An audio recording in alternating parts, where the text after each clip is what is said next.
Hello, distinguished guests! I'm Shannon Makes, historical sewist by day, circus artist by night, and this is the behind the seams for my Hepburn Trousers, created in collaboration, of course, with Rebecca of the channel Pocketful of Posies. Welcome back, everyone, and thanks for joining me once again. So what will I be covering in this behind the seams? Well, I'll touch a little bit on fabric choice, the missing items and steps in the pattern's instructions. I want to take a detailed look at the pocket construction, give my thoughts on flat felling and some of my experimentations with different techniques for that, and I'll wrap it up with a list of pros, cons, things I'd change about this pattern, that kind of thing. Let's get started, shall we? Let's take a look at fabric choice. So the first place to start is naturally on the pattern itself, because it does give you a list of certain materials that it recommends, including soft flannel, jersey, linen, piqué, novelty, cotton, velveteen, things like this, but certainly don't feel like you need to restrict yourself to that list because, for example, wool was not on that list at all, and that is what I used, and I think it turned out absolutely lovely. I am super happy with that fabric choice.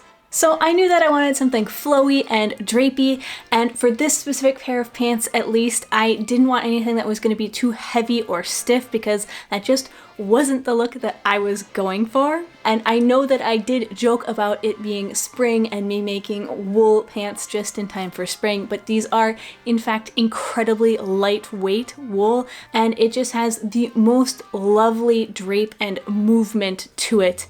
And because I am absolutely not an expert on fabric types at all, the only thing I could recommend to you is trying, if possible, to go in person and feel the fabric and see how it moves and think about how you want it to move. If you want it to be something light and flowy, or if you want it to be something that has a bit more structure and weight to it. Definitely leave a comment down below if you know more about fabric than I do, and if you have some specific fabrics that you'd like to recommend for this type of pants. So I was going to say that the first step should be interfacing, but actually I'm going to take that back, rewind even a little bit further, and say that the first step should be making the adjustments to your pattern pieces and then drafting those additional pattern pieces that are, not included in the pattern. And I won't go over the adjustments because I feel like Rebecca and I did a pretty good job of that in our videos. The only thing I will say that I forgot to mention in my first video is that when I added a little bit of additional width to my main pant panels, I then also went back and added the same amount to my waistbands, both my front and my back waistbands, just to make sure that everything lined up. So make sure if you adjust your pants panel that you also adjust your waistbands. But concerning the additional pattern pieces, remember that you'll have to draft a pocket facing, you'll have to draft a pattern for your belt loops, and remember that you'll have to cut out not one but two of your front and back waistband because you need an inner waistband and an outer waistband, and they just conveniently forget to mention that until you're literally on that step. So those are the first steps. Then after that, we can get to the interfacing. And for me, I chose to add interfacing to the facing of the pockets and the waistbands because those are the parts that are going to be under the most stress and will want to either stretch out or tear. I did think about adding interfacing to the fold B, but in the end I decided not to, just because there's already kind of a lot of layers and thickness going on in that section between the buttons and the pockets and the pocket interfacing and the fold, and it's just a lot going on there. So I decided not to interface this. Obviously this is going to depend on your personal fabric choice, but I do feel like it's pretty much universally going to be a good idea to add some interfacing to your waistband, at least. Just interface the waistband because that will be the thing that's the most prone to stretching out and deforming.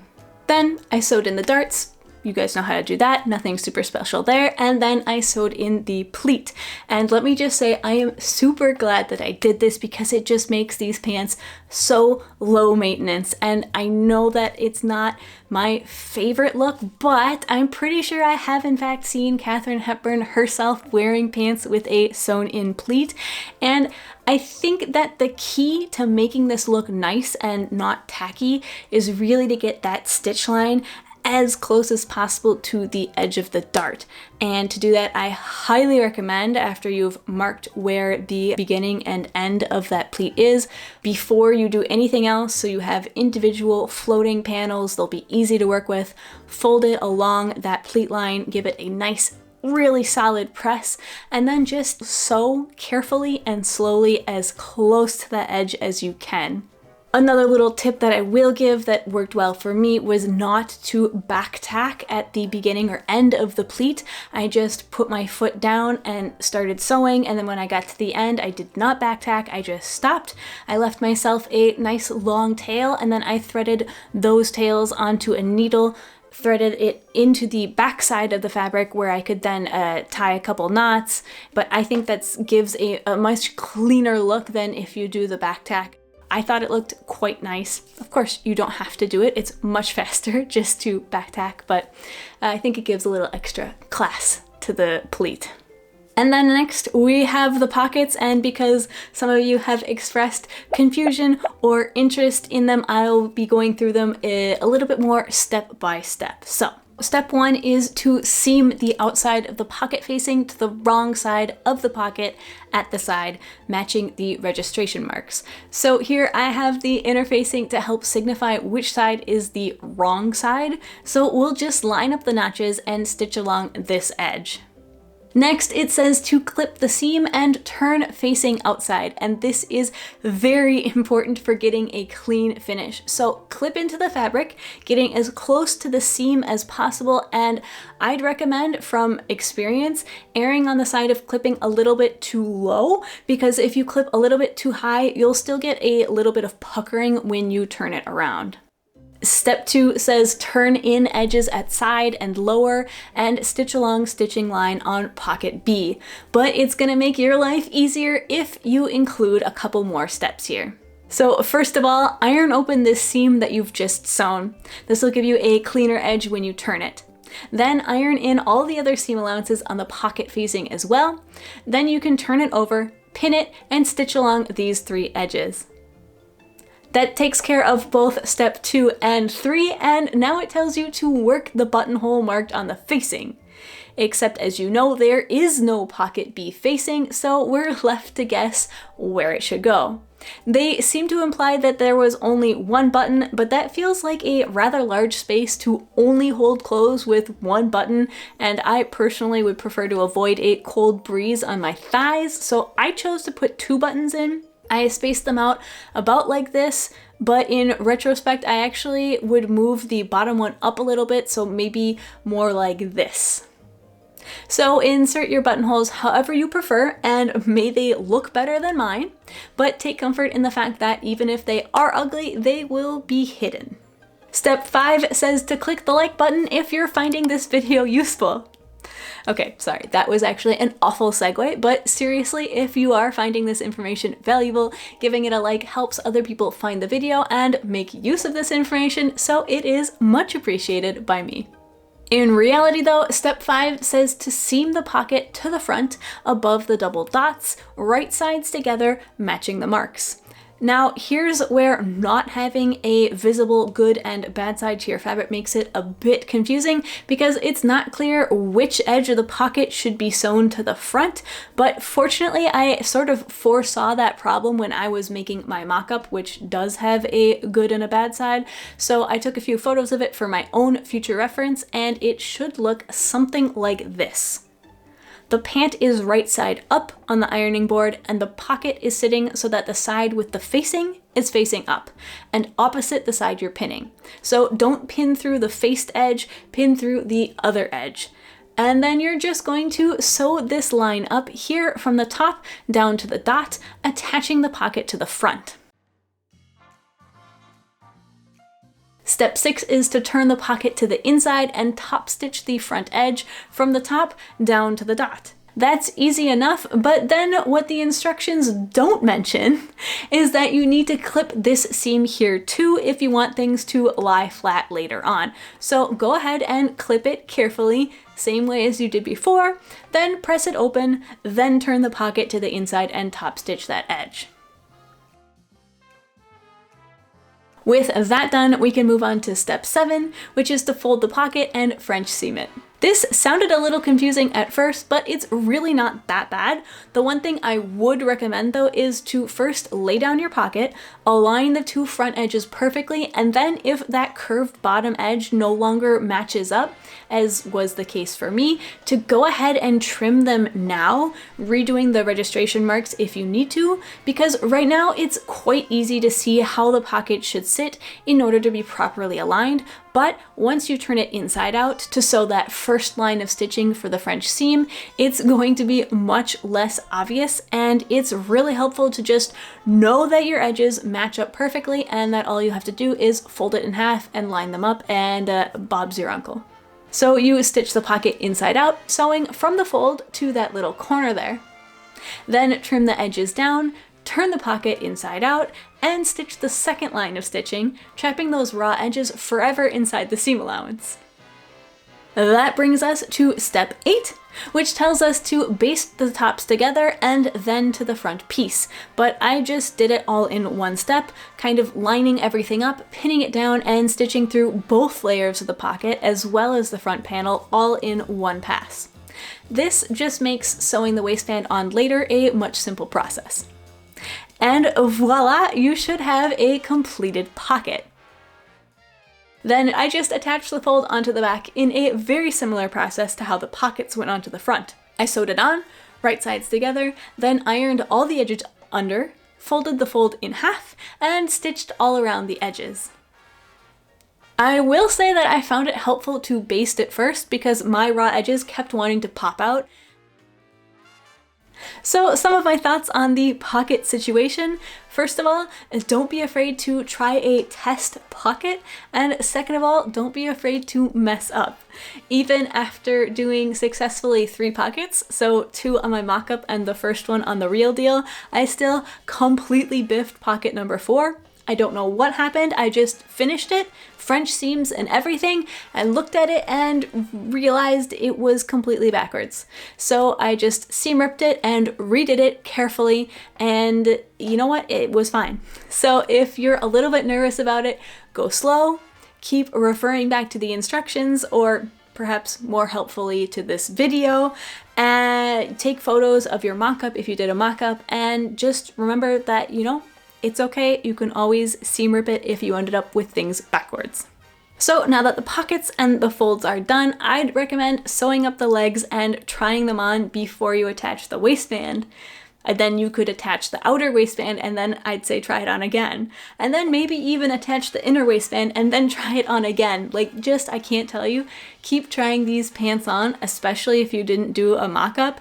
I just feel like with pants especially, it's really good to kind of keep checking in and making sure that they fit, because it's way easier to adjust them before you've gotten the waistband sewn on. And I didn't do that, as you saw in the video. I happened to get really lucky. They still fit me, but you know, just try them on to be safe. It takes a couple seconds and it could save you a lot of time. You don't have to sew the legs. You could just pin up the section of the pants that's like from the hips down to the crotch area, as you saw I did in my video. Just prepare to possibly get stabbed a little bit, or to have your roommates and pets look at you like you're a little bit off your rocker. Then the next step is attaching the waistband, and this is where you have to place your belt loops because they get trapped between the bottom of the pants and the beginning of the waistband, and they do have markings for where you can place this on the pattern. I decided to kind of play with it and wing it a little bit. So for example, I doubled up the belt loops on the back. Just play with the placement. You can either follow it exactly verbatim as the pattern has it, or you can, you know, have the freedom to take some artistic decision here. So then the waistband gets sewn on along the bottom, which traps the bottom of the belt loops, and then you are supposed to fold the loops up and baste them along the top of that waistband. I would recommend doing that. It's just going to make your life a whole lot easier, because then the next step is going to be attaching the inner waistband. And again, this, we are now literally at, I don't know, I think it's step 10, and this is the first mention they make of, oh, you might need some facing. Or, you know, a whole nother piece that wasn't mentioned before. Mildly irritating, but all right. So then that gets sewn on. You trim off your edges, the excess of the belt loops that'll be sticking up. You can grade the seam allowances if you like, cut the corners nice and close, and then you can turn the whole thing inside out. I chose to top stitch along the waistband because I thought that that would look good and keep the edge nice and clean, but I didn't want to stitch over the belt loops because I did not think that that would look good. So I just top stitched everything, skipping over the belt loops, which was a little bit tedious, but I liked the way that it looked in the end. And then you can finish the inside of the waistband either by hand, like I did, or you can simply measure carefully, iron that edge under, and then from the front stitch in the ditch to tack that back waistband down. It's your choice. I like hand sewing, and I think it gives me a little bit better control and a cleaner finish, so that's what I did. But choose your own adventure here. And now we come to the flat felling. So I really like the look and the feel of flat felling, and I know that many people with sensory issues definitely prefer the flat felled seams, but doing them is a bit of a pain in the ass, I'm not gonna lie. I tried a few different methods.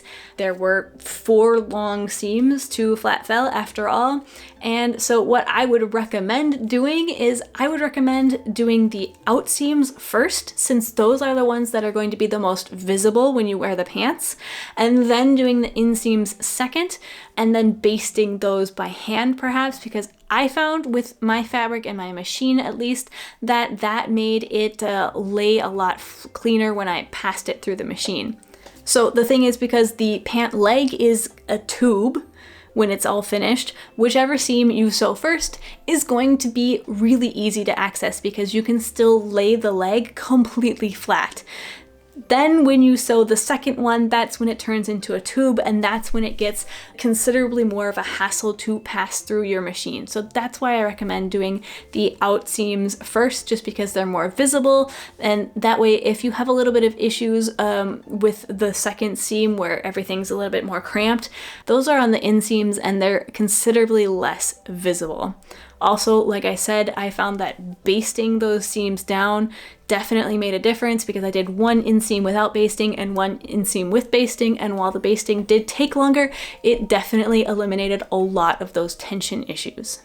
So another note on the flat felling, I actually prefer the look of the double line of stitching as seen from the outside of the pants. So the next time that I do the pair of pants like this and I do a flat felled seam, I'm going to actually do it on the outside, which is in fact the traditional method of doing a flat felled seam. But again, the instructions were incredibly vague, so I didn't know whether I should do it on the inside or the outside. Also, if you have a specific edge stitching foot, now is the time to break it out for a nice, clean, evenly spaced stitching line on the outside of your pants.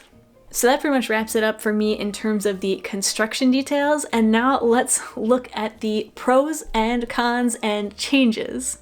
Let's start with the pros. First of all, the results were pretty cute and they were pretty accurate. They really gave a pair of pants that looked like the Hepburn style of trousers. The pattern itself was quite affordable, and it came not only with the pattern but also with a long list of helpful hints, and I mean something like 20 pages of helpful hints that seemed to be directly from a vintage sewing guide based on the language and the techniques used. I thought that was kind of cool. Now, was it incredibly helpful? Then let's look at the cons. It only comes in one size, which probably explains the price tag and is not really the vendor's fault, but still it means that you need to be comfortable resizing these pants if you intend to make them in any size other than the one that it comes in. The instructions are, as we've gone over, incredibly vague, and the images don't always help clarify them that much. Just for fun, I decided to make a list of the steps of the original instructions versus the actual steps required, and that was kind of amusing to see side by side just exactly how many steps were skipped in the original instructions. Then there's also the fact that there are missing a couple pattern pieces, and again, they aren't any vital pattern pieces, but it's still technically a con in my book. Next, what would I change? First of all, I would change the closures. The pants fit, but because of the way that I did the closures, mainly the hooks and eyes, they do tend to gape a little bit at the waistband, which I'm not a huge fan of. So I will have to go back and redo that. Then I would, as I mentioned, sew the one side completely closed for a nice flat fit. I want to add in a little back pocket, but primarily because I want to also add this little bit of embroidery that I saw on Pinterest, and then when I went and investigated it, the pattern itself is actually called Pocket Full of Posies, which I thought was an awesome tribute to my collaboration with Rebecca on this project, so I will probably do that. Then I'm also thinking about extending the pleat a bit higher in the front, because right now where it ends, I feel like it ends a tiny bit low, and I would actually maybe like to carry the pleat up a little bit higher in the pant leg. And then lastly, I would upgrade the size of that pocket to be a little bit bigger, because right now it is just limit for all of the snacks that I want to put in it. So would I recommend this pattern? Well, that's kind of a catch-22, because if you're here and you're watching this video, I would go ahead and recommend this pattern, because I think that if you know all of its flaws ahead of time and you can kind of prepare for that, that it actually ends up with a pretty darn cute result.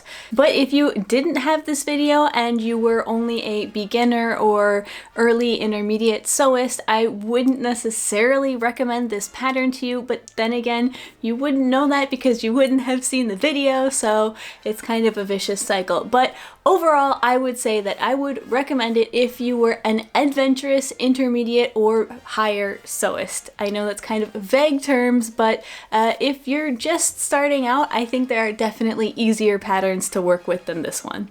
If I had to guess, I'd say that a lot of that problem stems from the fact that the vendor probably didn't make this pattern themselves, and I don't think that that should necessarily be a requirement for selling vintage patterns online. I, for one, would much rather have a wider selection of patterns that hadn't been tried out each and every one by the vendor, rather than having only really well-tested patterns on the market, but having 1/10 or 1/20 of the selection.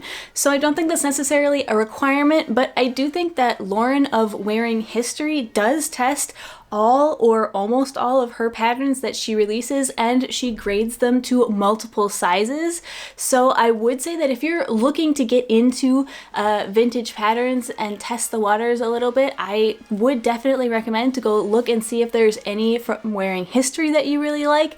They also have a Facebook group which can be really helpful, so if you get stuck on certain parts, you can post your question and photos, and you can have a group of people there who might have also done the same pattern and can kind of help walk you through it. So that could be a great place to start if you want to get into vintage patterns, but you're a little bit nervous about, going through what I just went through with confusing instructions and missing pattern pieces and the whole works. So after having watched this video and my previous ones and the 2 videos from Rebecca, I would love to know where you guys are standing, how you guys feel on your ability to tackle this pattern. Regardless of whether you would want to or not, I am curious, do you feel more equipped to handle it? Do you feel like you could tackle this pattern with success and enthusiasm, or are you still feeling a little bit unsure about whether you would be up to this challenge? I would love to hear that from you guys, so let me know in the comments down below. And if any of you do make this pattern up, please, please, please be sure to share it with me online, because I just love seeing all of the works that I have in one way or another inspired. So that's very rewarding to me as a creator. That's it for this one. It's already quite long. Thank you so much for joining me here, and I will see you in the next video. Bye!